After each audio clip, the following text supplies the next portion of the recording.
کیونکہ قیامت سے پہلے یہ جنت و جہنم میں داخل نہیں ہو سکتے۔ وہ سب کے سب وہاں انتظار کر رہے ہیں، لیکن سب سے اہم سوال جو یقیناً ایک نہ ایک بار آپ کے ذہن میں ضرور آیا ہوگا اور آپ اس کا جواب جاننے کے لیے ضرور بے چین ہوئے ہوں گے، خاص طور پر اس وقت جب آپ نے اپنے کسی بہت ہی پیارے کو کھو دیا ہو، کہ کیا مرنے کے بعد جو لوگ اس دنیا میں اپنی طبعی عمر گزار کر جا چکے آپ ان سے مل پائیں گے یا نہیں۔ مثال کے طور پر آپ کے ماں باپ،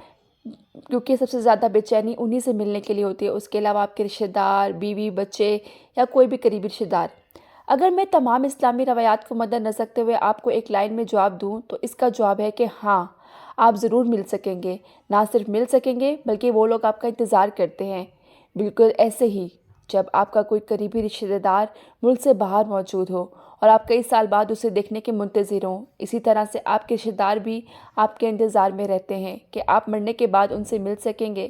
لیکن صرف ایک شرط ہے کہ جس شخص سے آپ ملنا چاہتے ہیں وہ جنت میں موجود ہو اور آپ بھی اپنے اعمال کے مطابق جنت میں جائیں۔ یعنی کہ اگر کوئی آپ کا رشتہ دار جہنم میں موجود ہے خدا نخواستہ اور آپ جنت میں چلے جاتے ہیں تو آپ اسے کبھی نہیں دیکھ پائیں گے اور نہ ہی اس کی سفارش کر پائیں گے اور نہ ہی اسے کبھی جہنم کی نجات حاصل کروانے کے لیے کچھ کر سکیں گے۔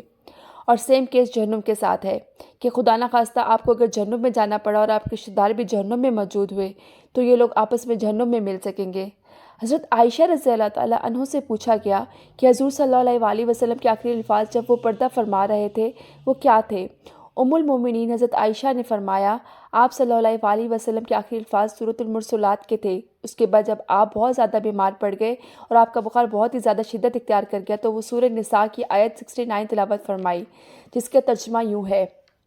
اور جو لوگ خدا اور اس کے رسول کی اطاعت کرتے اور قیامت کے روز ان لوگوں کے ساتھ ہوں گے جن پر خدا نے بڑا فضل کیا، یعنی انبیاء اور صدیق اور شہید اور نیک لوگ، اور ان شہیدوں لوگوں کی رفاقت بہت ہی خوب ہے۔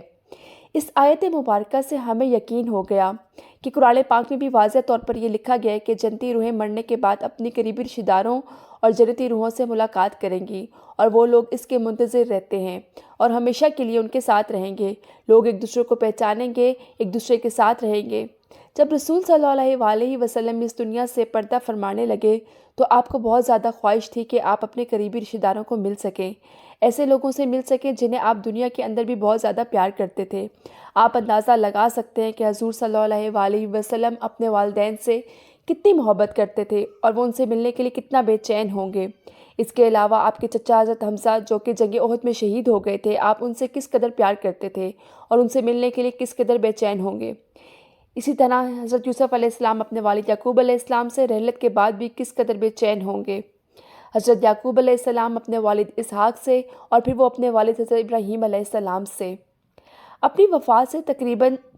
4 دن پہلے حضور صلی اللہ علیہ وسلم نے ابو معاویہ سے فرمایا کہ اللہ نے مجھے حکم دیا ہے کہ میں جنت البقیع میں موجود لوگوں کے لیے جا کر دعا کروں۔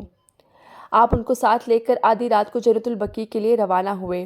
اور وہاں پہنچ کر ابو معاویہ سے فرمایا کہ اللہ نے مجھے اختیار دیا ہے کہ یا تو میں دنیا میں رہ کر دنیا کے تمام خزانوں کی چابیاں اپنے پاس رکھوں یا پھر اللہ سے ملاقات کے لیے آ جاؤں۔ آپ نے یہ سنا تو فرمایا، اے اللہ کے رسول، ہمیں آپ کی ضرورت ہے، آپ ہمارے پاس رہیں، آپ ہمیں چھوڑ کر مت جائیں، کیونکہ آپ نے فرمایا میں پہلے ہی اللہ کی ملاقات کا فیصلہ کر چکا ہوں، یعنی میں نے اللہ کو چن لیا ہے۔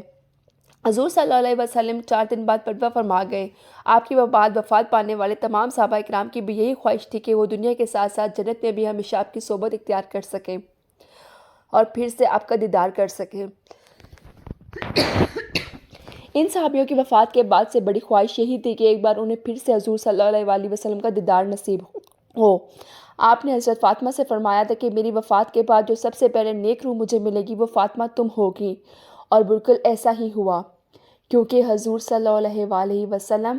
کی وفات کے 6 ماہ بعد ہی حضرت فاطمہ کا انتقال ہو گیا اور انہوں نے اپنے والد سے ملاقات کی۔ حضرت بلال حبشی کی وفات کا وقت قریب آیا تو ان کی بیوی نے فرمایا، آج تو کتنے دکھ کا دن ہے، لیکن حضرت بلال نے فرمایا، میرے لیے تو یہ بہت خوشی کا دن ہے، کیونکہ میں اپنے آقا حضرت محمد صلی اللہ علیہ وسلم سے ملوں گا۔ حضرت عثمان رضی اللہ تعالیٰ عنہ کو ان کی وفات سے پہلے ان کے گھر کا محاصرہ کر کے انہیں قید کر دیا گیا، ان کا کھانا پینا بند کر دیا گیا۔ آپ روزے کی حالت میں تھے، اسی رات آپ کو خواب کے اندر حضور صلی اللہ علیہ وسلم کی زیارت نصیب ہوئی۔ انہوں نے حضرت عثمان سے فرمایا، اے عثمان، ان لوگوں نے تمہیں کھانے پینے سے باز رکھا ہوا ہے، کیا تم پر کھانا پینا بند کر دیا ہے؟ حضرت عثمان نے فرمایا، جی میرے آقا۔ آپ صلی اللہ علیہ وسلم نے فرمایا، اے عثمان، فکر مت کرو، کیونکہ یہ روزہ تم ہمارے ساتھ افطار کرو گے۔ اس سے یہ ظاہر ہوا کہ نیک روحیں آپ کے بارے میں سب جانتی ہیں، اور نہ صرف جانتی ہیں بلکہ آپ کے انتظار میں ہوتی ہیں، اور مرنے کے بعد ہر جنتی روح ایک دوسرے سے ملاقات کرے گی۔ نہ صرف جنتی روحوں سے ملاقات کرے گی بلکہ اللہ کے رسول محمد صلی اللہ علیہ وسلم سے بھی ملاقات کریں گی، کیونکہ جنت کے اندر جتنے لوگ موجود ہیں آپ ان کو مل سکیں گے، لیکن اس کے لیے شرط ہے کہ ہمیں جنت میں جانا پڑے گا، اور جنت میں جانے کی سب سے بڑی کنجی ہے اللہ کے احکامات کے مطابق زندگی گزاریں۔